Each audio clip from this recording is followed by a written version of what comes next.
Got me a chick, man. Got me a new location here. Let me think, where should I go with this one here? Yeah, so I've read, what is it, man? Let me think of a good story here.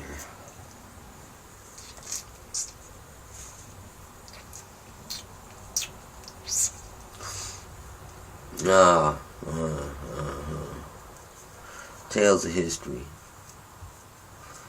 Supposedly, I read in the book of this man that he was an Indian man, and he was in the woods, and he was traveling alone, and all of a sudden, out of nowhere, this giant moose comes charging him and rushing him, and then he had to duck and dive and dodge for a minute because he didn't have the proper weapons upon him to put down the moose.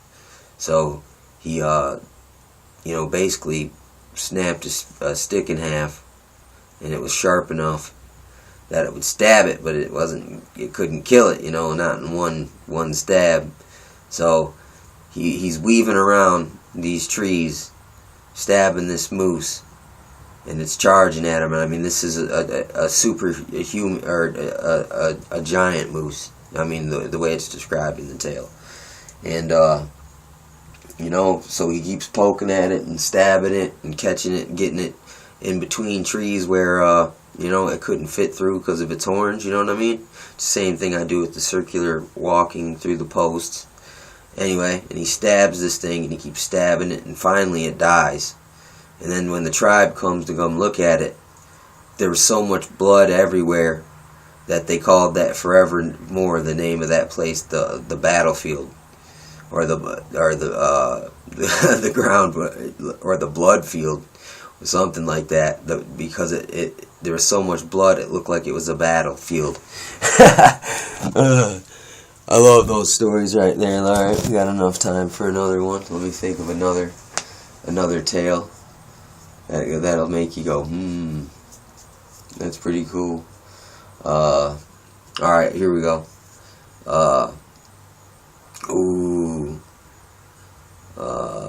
Let's tell the evil nephew. Alright, there was once this Dakota boy who was he was a quarter Ojibwa. You know what I'm saying? So at the time, the tribes were cool with each other, so they were related, but they weren't related. They were only related through just knowing each other and having certain daughters go to each side. So it was a loose relationship there, but we had culture wasn't the same. So don't get that twisted. Anyway, the evil nephew, he wanted to prove to his Dakota brethren that his disdain for his Ojibwe blood, because at one time they were fighting like big time, because we kind of just showed up behind them and then got trapped in by the Iroquois. But anyway, the evil nephew invited his grandfather over to a celebration, and then when the uncle gets there, they got this fire set up. And they tie him next to the fire and roll him into the fire and burn him up. But they just scar him real bad. So the guy goes home, licks his wounds for a few years, passes around the war club to the local tribes, and then they went back in, snatched up that evil nephew, and then brought him back to Bawading, and then the uncle says, "Hey, I appreciate you. I appreciate your the warm fire that you made for me, nephew.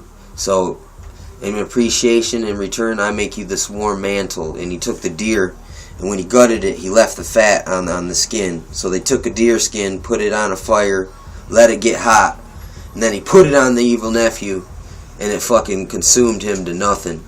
And that's where the Ojibwa gets the name. It means to roast, to puckered up. That's according to William W. Warren in the history of the Ojibwe people.